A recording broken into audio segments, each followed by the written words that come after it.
Welcome to today's episode of the Mindset Mentor podcast. I am your host, Rob Dial. If you have not yet done so, hit that subscribe button so that you never miss another podcast episode. And if you didn't hear the good news, we're going from 3 times a week to 4 times a week, ladies and gentlemen. So we are now going to have new episodes for you every Monday, Wednesday, Thursday, and Friday. So make sure you tune in every single day to improve your mindset and improve your life. Speaking of that, today we're going to be talking about your mental health. And the reason why we're going to be talking about your mental health is because studies have been showing that almost 20% of adults in the United States experience some form of struggle or illness that's related to their mental health. And this is one of my biggest passions, is I know that mental health issues are on the rise, and this is why I am doubling down on what I'm doing, and I'm doubling down on trying to put out more content and help you guys more so that I can try to do what I can, at least, to improve the world. There's a lot of reasons why mental health problems are on the rise, though. There's a ton of reasons why it could be. It might be a result of the pressure that we feel to look or act a certain way from social media. It might be all of the loneliness that we felt during the pandemic, and there's a little bit of a like it still is kind of pulling us in, and some people are still trying to get past 2020 and 2021. There's shifting economies that can really be a result that could really start to hurt someone's mental health. There's relationship issues, there's global instability, and there's just life in general. It could be something completely different. It could be a breakup. It could be not accepting the past. It could be fearing the future. There's many different things. But I'm here to tell you, and I'm going to be the person that gives you permission to tell you that your mental health should be your number one priority. Not your relationships, not your children, not your work, not your bank account. None of those things should be your number one priority. Your number one priority should be your mental health because it affects everything else in your life. When you're not in a good place, it affects all other places of your life. When you're in a good place mentally, it affects all other places of your life. It affects your work, it affects your relationships, your success, your money, your happiness, your joy. And without a healthy mind, you can only get so far. You can only become the greatest version of your limited self. But when you start to work on yourself and you start to improve yourself, well, that's when really you can become something that is amazing. And, chasing after your dreams and showing up for your loved ones is already hard enough, right? It's hard enough to always be there for other people. It's hard enough to chase after your dreams.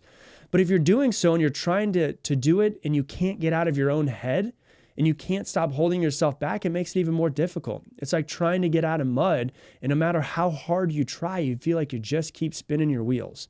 So let's just jump into it and let's talk about it. Let's talk about 4 science-backed ways to keep your mind healthy and to have better mental health. The first one, which is something that you probably might not actually think about or realize, is to do something that's called seeking out moments of awe on a regular basis.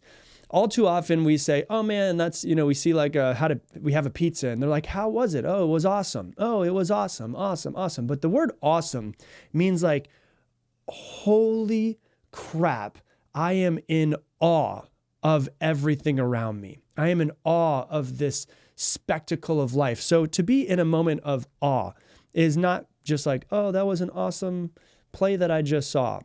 When we're going through hard stuff, one of the toughest things to do is to take a step back and to really start to be objective about a situation, because usually we're in the situation. And you've heard me say it before on the podcast, but when you're in the jar, you can't read the label. And something that can help us be more objective and less subjective is to try to seek out moments of awe or wonder, or to make ourselves feel small and a part of this big system of this universe that we're in. A moment of awe really refers to those instances in your life when you're so overwhelmed by the beauty, by vastness, or the complexity of something that you feel a sense of wonder. And moments of awe can be going out into nature. It could be doing a meditation practice or breath work with it.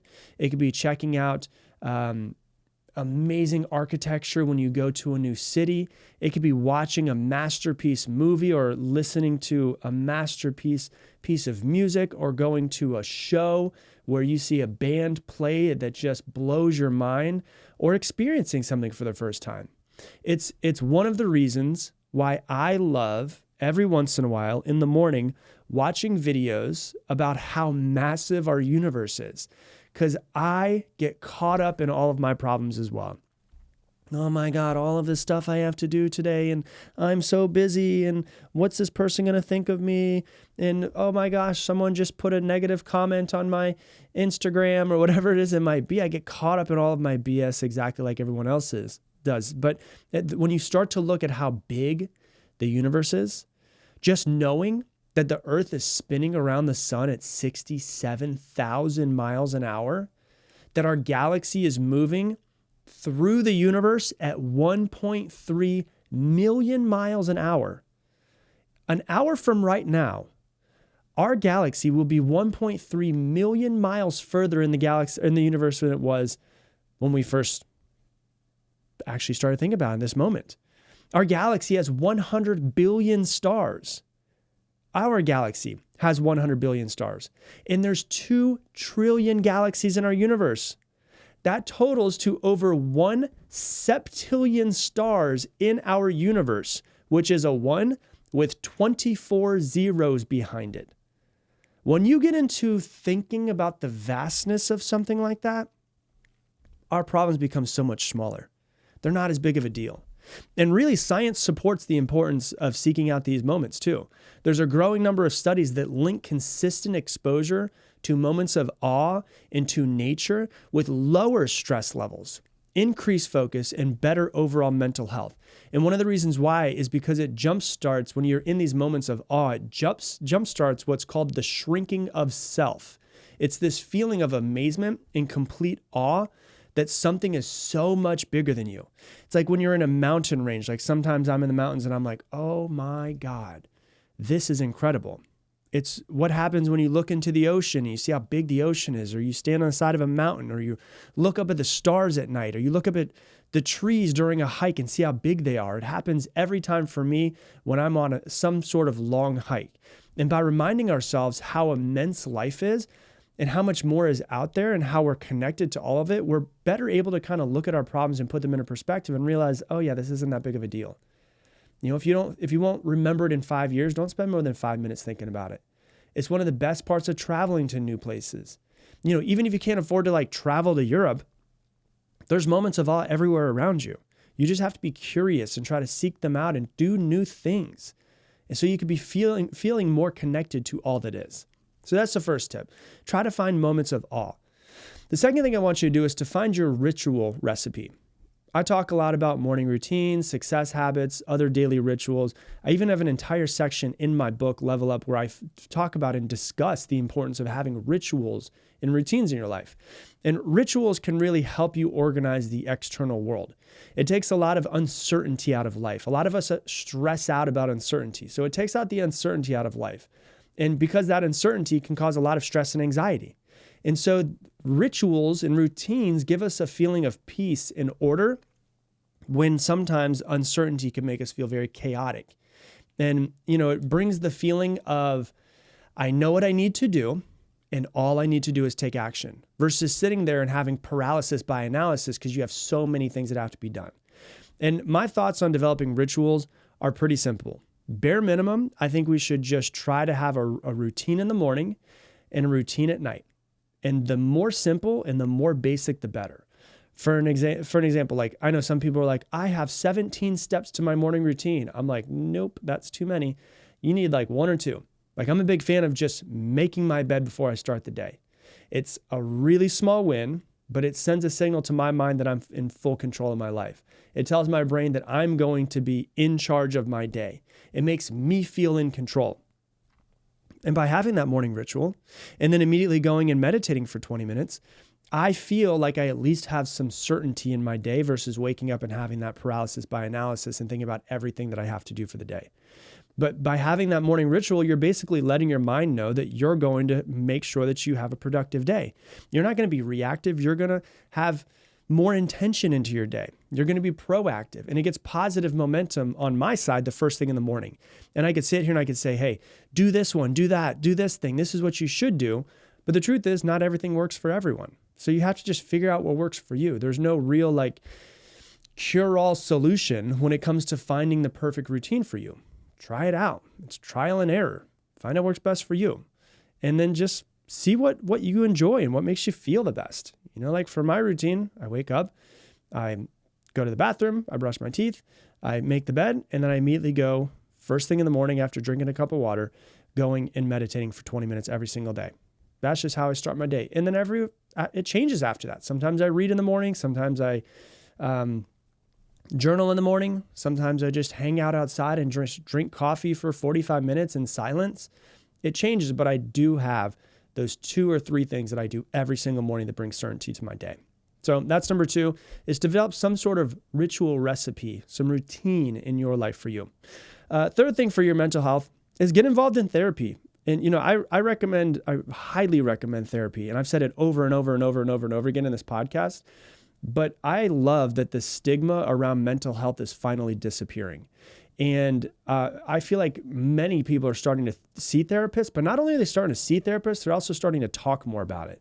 Before 2020, I feel like I never heard anyone talk about therapy or going to a therapist. Now I feel like it's super often that I hear people saying, well, I was talking to my therapist the other day. And when I was talking to my therapist last week, they said this to me. Or like I have friends that openly talk about going to therapy. And honestly, I think therapy is helping a lot of people. And to really break it down, sometimes you just need someone to talk to. And a lot of people just tend to keep things in. And so when you have a scheduled event where you go and talk to somebody, they can really start to help you process what's going on in your mind.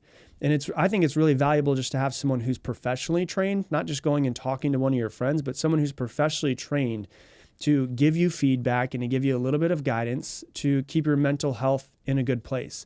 And, one of the best parts is that a therapist, they don't really have any past with you. They don't have any close tie to their clients.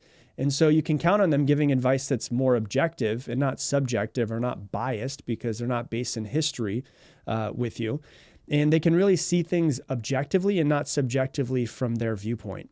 And the American Psychological Association reports that psychologists in the United States have reported an increase in demand for anxiety treatment since the start of the pandemic. So there is definitely more mental health problems over the past couple of years, but the beautiful thing is that it seems like more people are seeking out help from somebody, which is what I always recommend, is sometimes it's just good to have someone to talk to. And obviously there's a whole lot of work to do around mental health to completely erase this stigma around mental health and trying to improve yourself. But I think the good news is things appear to be trending in a good direction. In the past, one of the biggest hurdles to really getting somebody to getting therapy was the cost. And unless you're in like a really good place or had really good insurance or you were set up financially, consistently investing in therapy and taking care of that bill was just a bill that many people couldn't afford. And today's sponsor, BetterHelp, is actually one of the leading forces to helping make professional therapy more affordable and accessible to everyone as well. And there's many forms of therapy that you can explore. There's many types of therapy. One of them is called acceptance and commitment therapy. It's known as ACT. And the basic premise is that suffering is an essential component of human life that you really can't avoid. You can't avoid suffering. There's going to be pain at some point in time in your life. So it's healthier to accept that it's going to come and that accept instances of suffering as opposed to escaping and trying to avoid all of the suffering, because you're not going to be able to avoid it. So if you can't avoid it and you can't fight it, why don't you learn to accept it? And so avoiding those emotions can make them even worse. But instead, going through ACT, it's recommended to learn to observe your negative thoughts and to let them pass you by without internalizing them. It's like seeing them as a passing cloud. You don't look at the cloud and say, that is me. No, of course. You just let it go by and you watch it go by. Same thing can happen for your emotions. Just let your negative thoughts go by and pass you without internalizing them. And this practice can help prevent rumination, which can contribute to really low self-esteem and just thinking about your emotions and thinking about them. And so, whether it's in-person therapy or online therapy, it can really be a big game changer to add therapy to your life. Online works just as well as in person. And as you know, I love recommending BetterHelp, as I said, which is online. And there was actually a study that researchers did at the University of California and also at the San Francisco General Hospital. And they concluded that users of BetterHelp experienced significantly reduced depression symptoms, severity of them after engaging with the platform. So if you've been thinking about therapy, give it a shot. I think that it's worth trying out. And then number 4, what I want you to do is to monitor your self-talk closely. This is a huge one. The way that we speak to ourselves is one of the most important ways that we can keep our minds healthy. And it makes sense why it's the case. There's so many people out there that are just so mean to themselves. I remember Jay Shetty had a video years ago, and he sat down with these women that were in their 20s and 30s, and he said, hey, I want you to here's a pen and paper, write down everything bad that you say to yourself, all the negative stuff, write it all down on pen and paper. Gives them a few minutes, and you could see him all writing all of his stuff down, all of these negative, terrible things they say to themselves. And he says, okay, come into the other room with me. And he brings them into the other room with their notebook and pad. And in the other room are their little sisters. And they're like 8, 11, 13 years old. And he says, I want you to say what is on your notepad to your little sister. And these women are like, no, absolutely. Like they are just like shocked that someone would even ask them to do that. They will not say the things that they say to themselves to their little sisters. So then it really begs the question, why do you say that to yourself? You know, in our everyday lives, we expect good things to happen to us, and we expect to get respect, and we expect for other people to love us. You know, if we expect all of these things, don't you think that we'll get it? So if you're always putting yourself down, then how do you expect to develop the level of self-love that's necessary for you to reach your full potential?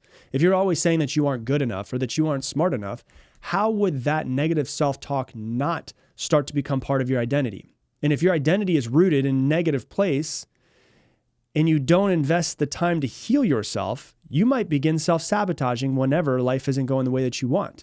So if you're negative, how can you expect that you could be negative to yourself and in your mind, but everything outside of your mind is just going to be amazing and beautiful? And to even show, like studies show, that negative thoughts consistently over long periods of time can lead to increased chance of disease, poor focus, and poor relationships. You will get what you think about the most. So in order for us to really level up and achieve our dreams, we need to learn to become our biggest fan, our best supporter, to speak better about ourselves. And really, that's what it comes down to. And more than anything else, everybody, it's about making your mental health your number one priority and to try to focus on yourself. And also, like I said earlier, it's also to keep in mind that therapy is an option if you want to talk to someone. And I do want to thank BetterHelp for being a sponsor of this show over and over and over again, and of this episode. And if you want to get 10% off your first month in therapy, go to betterhelp.com/dial and be on your way to processing the difficult emotions so that we can make room for better ones. Once again, it's betterhelp.com/dial. And with that, I'm going to leave you the same way I leave you every single episode. Make it your mission to make somebody else's day better. I appreciate you, and I hope that you have an amazing day.